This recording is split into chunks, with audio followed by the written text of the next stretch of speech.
So in this video of Bueno, I'm going to show you the first 3 times that he's been saddled. I'm going to show you a little bit of how I prepare him for a rider. I put a little bit of weight on him, get on him from the fence and from the ground. And I'm going to show you a couple sticky points that he had and how we work him through that. So every time I take him out, I just start with his regular groundwork, walk, jog, lope, both directions. He changes directions really nicely for me. I really want him to be light and responsive to that rope before I go to put a saddle on him, so that I do have some control if things get a little bit out of hand. I do like to break things down for them when I'm going to start them under saddle for the first time. I try to make the saddling process as low stress as possible, and then when I introduce weight to them, I like to do it bareback. I like to separate the stress of the rider and someone being above them from the stress of the saddle and that pressure of the girth being around them. So I try to break that into smaller pieces that's easier for them to deal with mentally. So one of the things that I like to be able to do is jump around them, wave flags around them, throw ropes around them, anything that I can do to get them ready for me getting on them. So if I go to jump on a horse and he's not okay with me bouncing around before I put my foot in the stirrup, then there's an area that I like to work on before I jump in the saddle, because that is going to be a problem later on down the road. So I like to deal with things as they come up. And you can see Bueno doesn't really mind any of the movement that's going on around him, so he's ready for a little bit of weight. I like to do this in 2 different ways. I like to be able to jump on them straight from the ground, and I also like to be able to get on them from the fence, which I do in the next clip. I edited this to add that I make sure that their head and the rope is on the same side that I am jumping on, because if anything happened, I could pull that rope and the hind end would go away from me rather than coming in towards me. I don't like to use a mounting block, because if he were to panic, he could trip over that mounting block and he could hurt himself or me. So I like to be able to sort of just jump on them, and obviously that's a bit more difficult if they're not tiny like he is. So that's why it's handy to be able to line them up to the fence and to put some weight on them that way. And the fence is great for using as a mounting block, because if the horse spooks, the fence stays where it is and he can't trip over it.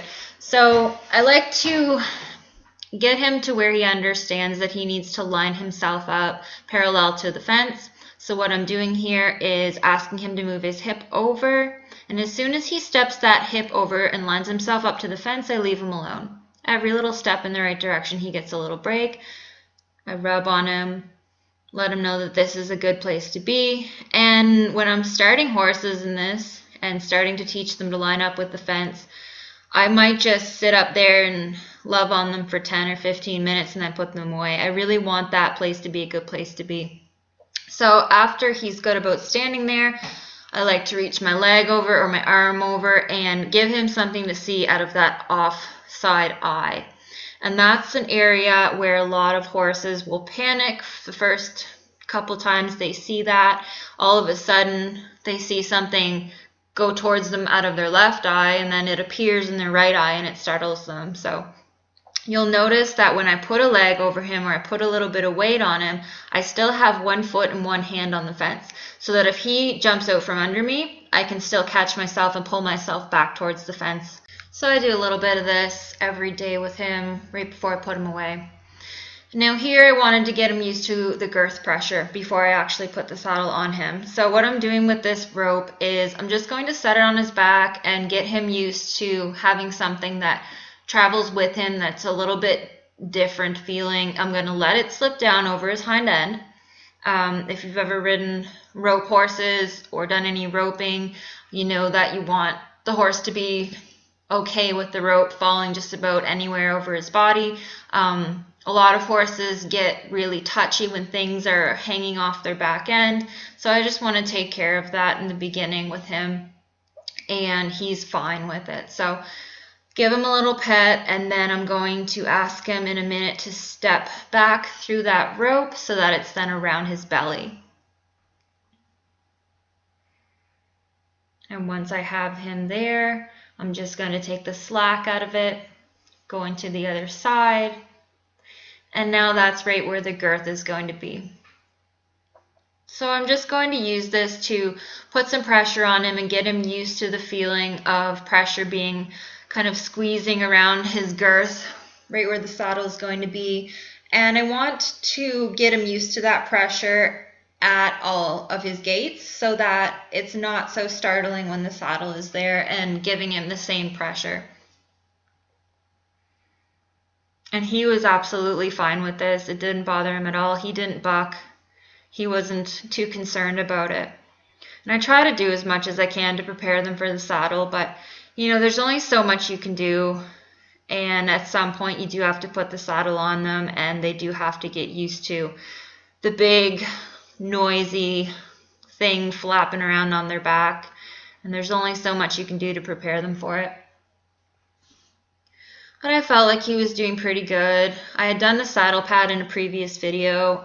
Like I said then, I like to move it around a little bit and tap him on the saddle pad. That's a bit of a different feeling for him, and it makes a bit of a different noise. And then I just wanted to move him around a little bit with the pad on to make sure that he was used to the movement and the feeling. And if the pad falls off, it's really not that big of a deal. You can see he's not overly concerned about it. I want to make sure I do everything in both directions.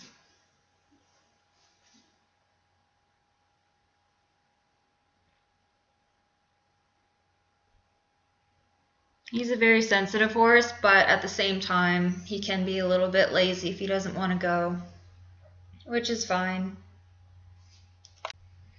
So then I grab the saddle. I'm going to let him smell it and check it out. I think this was his very first time seeing the saddle. And I'm being a bit careful with it the first time I put it on him. Normally I'll swing it from my hip and sort of just swing it up over them, but I wanted to be really careful that the stirrup didn't bounce down and hit him in the side and startle him. So I'm going a little bit extra slow with putting the saddle on him for the first time. I want to try to make this experience as positive as possible. So I'm letting him take his time and check it out. And then I'll just kind of slip it up there, kind of awkwardly. And he's checking it out on the other side.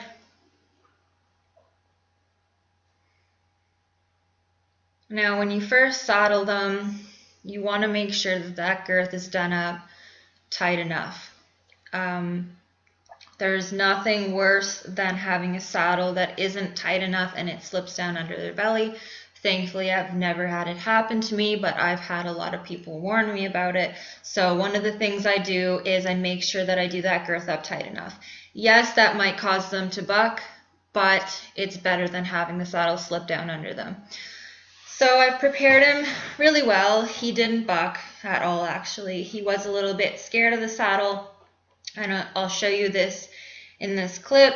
He was great going to the right, but every time I'd send him off to the left, he wanted to see that saddle out of his right eye. So for whatever reason, that saddle really bothered him out of the right eye. And when he wasn't seeing it, he was really scared of it. So going to the left, right here, you can see him duck towards me. He's counterbent because he's worried about the saddle out of his right eye. And so I'm just using the flag to create some space and to protect myself because he really wanted to just scoot over and run right over me. And this didn't really get sorted out during the first saddling. He was very worried about that saddle. And you can see right here when I switch directions, he's fine. He is absolutely fine because he's bending to the right and he's looking at that saddle out of the right eye and he thinks that's fine. He's okay with that. And he's really quite good on this side. So what I ended up doing that day and then the next day was I would walk behind him and ask him to disengage his hind end and bring his head towards me on that left side. And because he was so light and so good about that in the groundwork, he remembered that and he listened to that cue.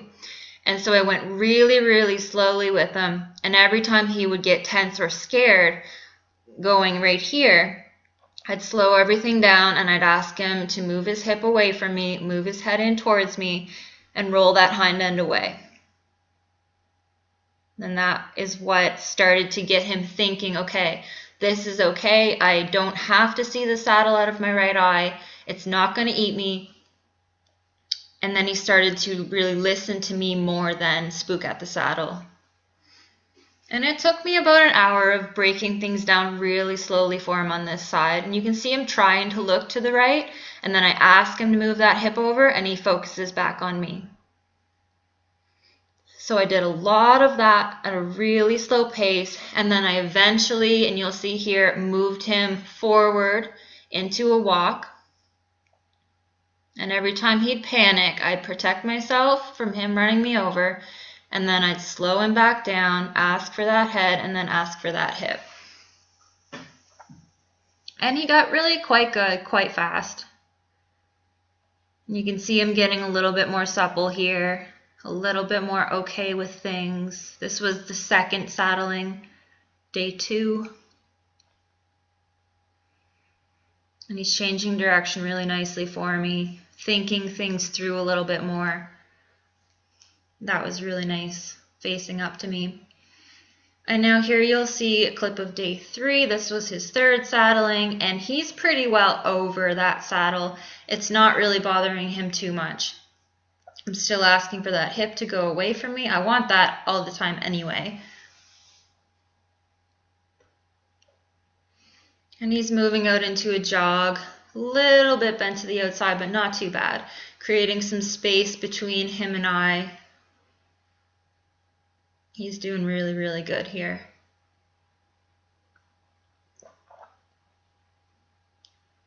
Ask him to change direction. That was a little bit abrupt, but it was okay. And he's just doing really good. Asked him for a lope. That was fine. So he's coming along really nicely for his third saddling. I think he'll be ready to get on soon. He's still a little bit small, but we're going to give him the spring to grow and maybe sit on him a few times and then maybe turn him back out for the summer to grow a little more. But he's just doing really, really good overall. For being a horse that was super sensitive and a little bit scared of everything in his life, he's come a long way.